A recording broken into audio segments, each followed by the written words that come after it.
Hello everyone and welcome back to my channel. It's Prezi Illustrations here, and for today I will be illustrating and reading another creepypasta for the month of October. So today I will be reading the story, I Found a Letter from My Stalker. And this story was written by Minister of Owls. I hope that you guys enjoy the video. I found this note nailed on a tree on my front lawn. I really don't know how to describe it. I'll just let you guys read it for yourself. This is how the note begins. I saw you today. It was your birthday. You didn't see me. You hardly ever do these days. Your skin looked so nice and healthy, and your eyes, they were the most beautiful I'd ever seen them. You've grown so much. I remember how different you used to look when you were younger. I remember the day I first met you. It was 4 years ago. I was sitting at my desk, head down, listening to the teacher rattling off names for attendance. The teacher called out a name I didn't recognize, and a stranger's voice answered behind me. Was there a new student? The teacher didn't pause for a second, just continued calling out name after name. I turned my head to where the voice had come from, and that's when I saw you. A pale thing, so thin, your eyes so red, at a seat that should have been empty. I saw the fireflies around you, flickering, dozens of them, never straying far from you. I saw them going through you and coming out through your skin, like you were a mist to them. Can you believe I thought you were a ghost? No one seemed to acknowledge the new stranger sitting at the back of the class. Class after class, hour after hour passed as I waited for something to happen, for someone to notice you, for you to leave, for you to let out a ghoulish scream and claw at me like in the horror story I was certain I was in. But nothing happened. Teachers came and went. My classmates laughed and slept, and you just sat there. The bell rang for recess. The other kids ran to their mundanities for the day, leaving me and you together in the empty classroom. You stood up and pulled a chair from the desk next to you, making it face your desk. You turned your head to me and spoke. Well, you're slow today. Come on, ask me your questions. I don't know why I didn't run away screaming at that moment. Probably would have turned out better for me in the long run, but let's not speculate. I guess at that point in my life, I was pretty bloody lonely. I figured there was only a 50-50 chance you'd eat me, and the other 50 was that someone wanted to talk with me. Kid priorities don't make sense to me either these days. So I went along with the flow. I walked over to your desk, sat down on the chair you pulled for me, and asked my question. What were you? You told me you didn't know. You said that once you were a child like me, with parents and friends, you used to go to the same schools as me. Then one day, one ordinary day, when you were 10, you just woke up and you were like this, covered in fireflies, and no one could remember you the moment they concentrated on anything else. No one. Not even your parents. You told me of how I'd notice you every day, how I'd think of you until recess every day, how I'd come to see you every day, how we would talk every day, how we would meet for the first time every day, for the last 3 years. About how I'd forget the instant I walked out of the room. How everyone would forget you. How the fireflies would make them. How for the last 3 years, you'd be alone. Your story was very hard to believe, so I didn't. I asked what reality prank show I was on. You looked, well, unimpressed, and asked me to continue telling my story. I was caught off guard by the non sequitur. You said last time I was here, I was telling you a story. A horror story about a haunted house. As you detailed the story, goosebumps prickled my skin. It was a story I'd been making up in my head. A story I hadn't told anyone yet. At that moment, a million reactions were opening to me, all simultaneously adequate and inadequate, but the only thing that seemed proper was to finish the story for you. So I did. Halfway through, you interrupted me to ask if my mother had recovered from her sickness yet. I had to shake my head, a bit ashamed at the fact that I had shared this private matter to a stranger. The story ended a few minutes before recess. My next class was in another room. You told me to go. Your steadiness took me back. You seemed so accepting of your fate, like you'd already gotten used to the idea of being forgotten forever. I was a kid back then. I wasn't a particularly smart kid, and I was probably on the onset of a crush. So you can excuse what I did next as an example of my childhood stupidity. I grabbed a permanent red marker, pressed it against my arm's skin, and started drawing. I was drawing on my arm until it formed the shape I wanted. Letter by letter, I drew your name onto my arm. Even as a kid, I thought what was happening to you was unfair. I remember how your eyes looked when you saw that, the confusion. How strange it was for you that anyone would want to remember. I remember that look so clearly. When I woke up the next day and saw your name on my arm, I remembered you. I didn't forget you. That day, for the first time, we had a conversation that wasn't so one-sided. You said no one had ever done anything like that before, and you suggested that there must have been something wrong with me. As we talked, a creeping thought came into my head. Did you prefer it when I didn't remember? That night, I was sitting up on my bed, staring at your name on my arm, wondering if I should cover it up so I couldn't see it and give you back your privacy, when I heard a crash. I looked up to see my bedroom window shattered and a dirty rock on my floor. I looked out of the cracked window to see a dark figure on my lawn. You were outside yelling about how we should hang out. It took me a while to get used to how bad you were at talking to people. Years without practice made you quite a bit rusty. That was all right. We had a lot of time. For the next 2 years, we spent most of our free time together. Most of the time, we talked. You'd tell me an aspect of your life and how you lived. You still stayed in your old house. Your parents never noticed the food that had gone missing, never noticed the extra room, or that you'd stolen the extra keys. One night, I confided in you that I was beginning to think you were a part of my imagination, Fight Club style. After all, what could you do to me that I couldn't do to myself? You spent the next month or so trying to leave bite marks on my ear or neck to prove a point. I still have a few scars on my ears, so I guess you did. Looking back, I could see the warning signs even then. Your skin seemed to get worse and worse, paler and paler, and you'd rubbed your eyes raw. It was only that upcoming winter that we had our wake-up call. The morning began like any other. I woke up, brushed my teeth, and started searching for clothes to wear. It was a winter morning, and my room was dark, so I didn't see your name on my arm. The cold sent shivers down my body, and pulled out a long-sleeve jacket. A small bell rang in my head. Don't you usually roll your sleeves up? Yeah, and why did I? That was annoying. I finished tidying up and headed to school. On the school bus, I felt oddly content, like something I'd been worrying about had just disappeared. I walked up the school stairs, down the hall, through my classroom door, and sat down at my desk. The same feeling of a burden, forgotten, hounded my mind. What was I forgetting? When recess came, I just sat at my desk. While my classmates ran out, it felt like a ritual, but I didn't know what for. I was contemplating just walking out to join them, but that's when I heard it. It was something small in the wind, like a whisper, but it came over and over, incessant. It sounded like my name. I knew this was strange, but this was worth my attention. But I felt oddly calm. Everything would be all right. Everything would be fine. Just ignore it. I sat there at my desk, my mind a war zone between two conflicting, contradictory voices, when I felt a force tugging on my sleeve. The moment I noticed this, my jacket sleeve tore open. I saw your name on my arm, and then your hand that had ripped my jacket open. You'd been yelling at me for over 20 minutes.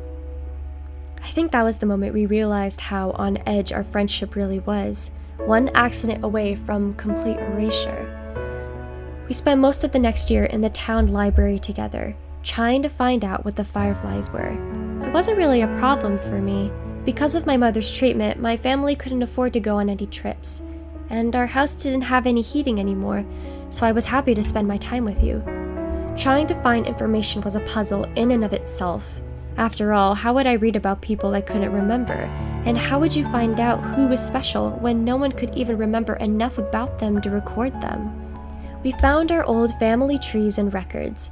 Individually, we'd write down the name of everyone in the book on 2 lists, and then we would compare. The names I hadn't remembered to write down, but you had, would become the focus.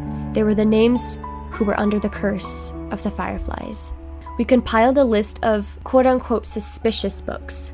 Books we thought could help us, because they were written by or were about the people we were searching for. I read the books, with a list of names side by side, reading it again for every page of the book.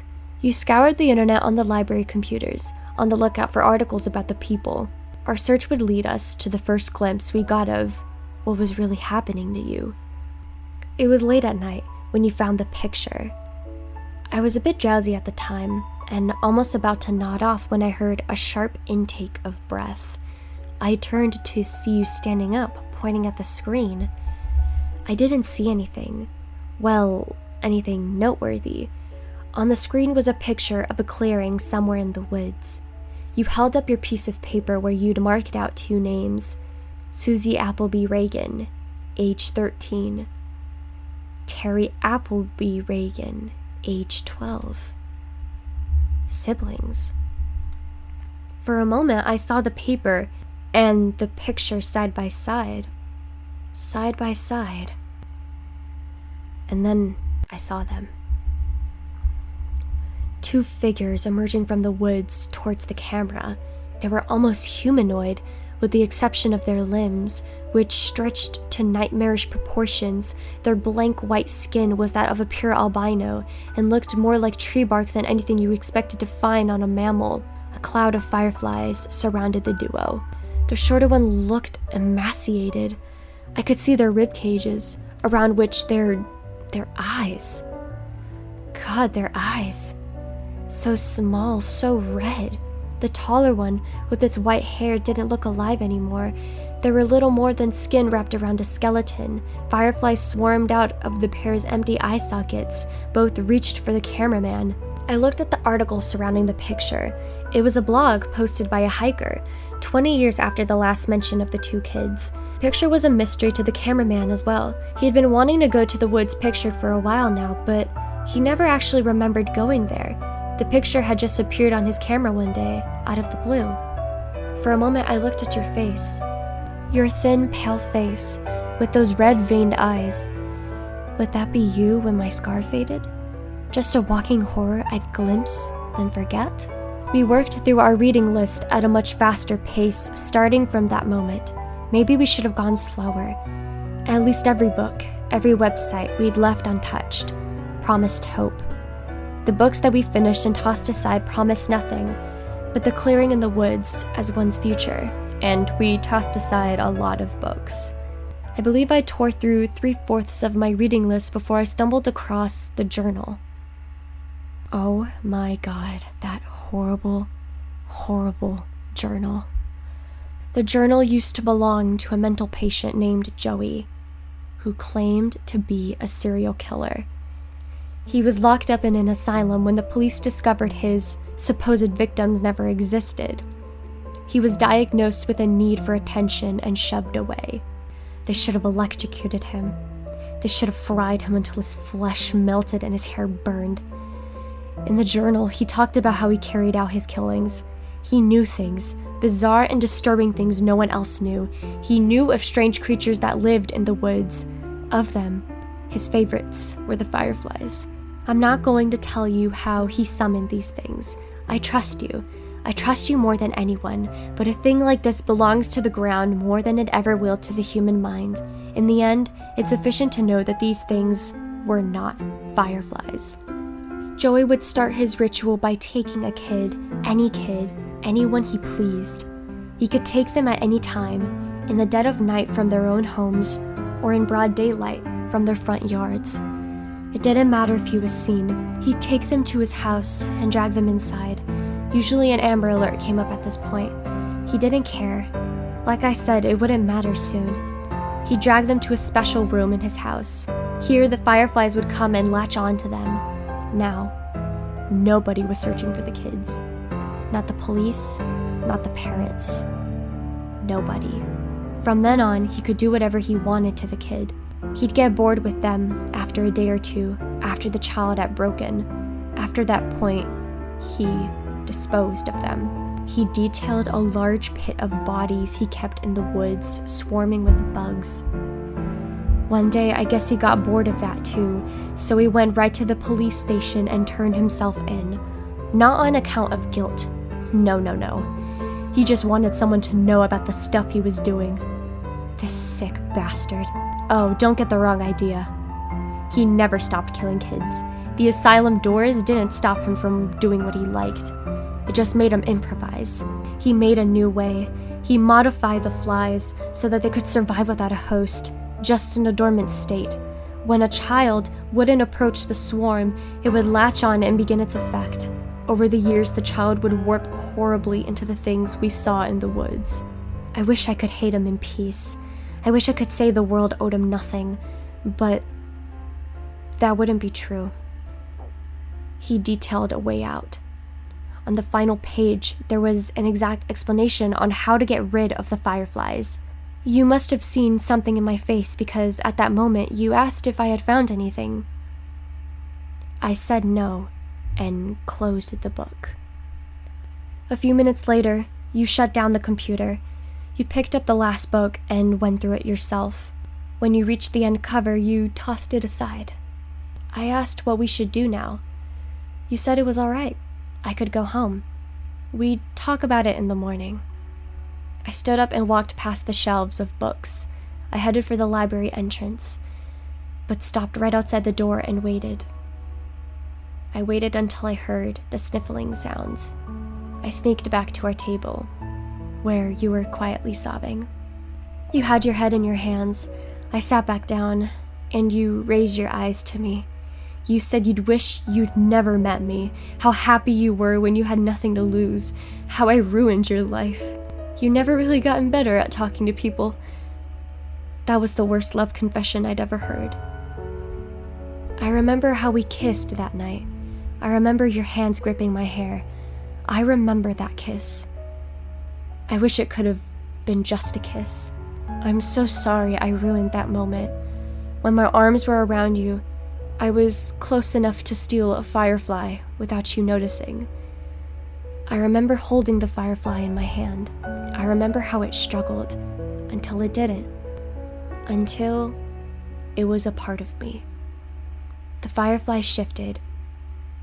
They came over to me, and they left you.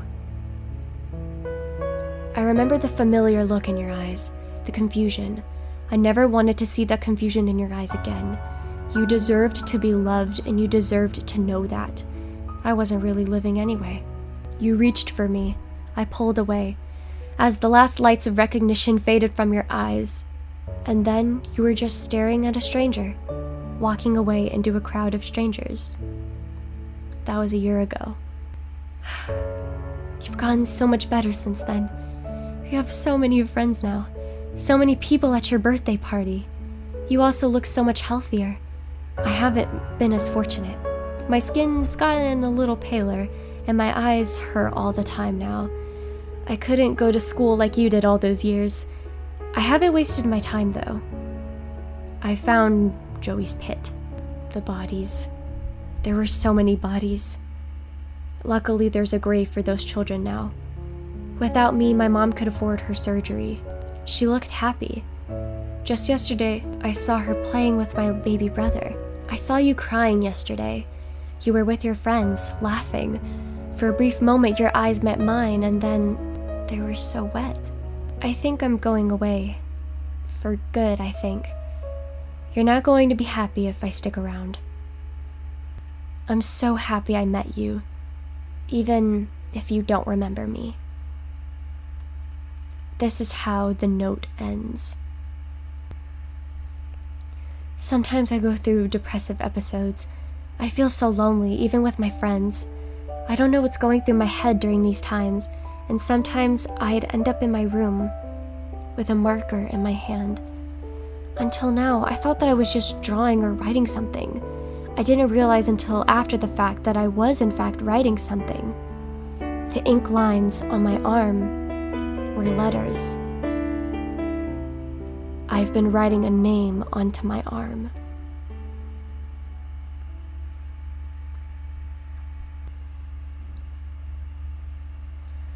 Hello everyone, and welcome to the end card here. I really hope that you guys enjoyed this video of me illustrating the story. I found a letter from my stalker. I'll leave the original in the description, but remember that this story was a little bit graphic for my channel, so I made some edits so that it would be more appropriate. Anyways, it's currently 6 a.m. right now. I'm very tired, so I'm gonna go to bed now. But I really hope that you guys are having an amazing day, and I will see you guys next time. Bye!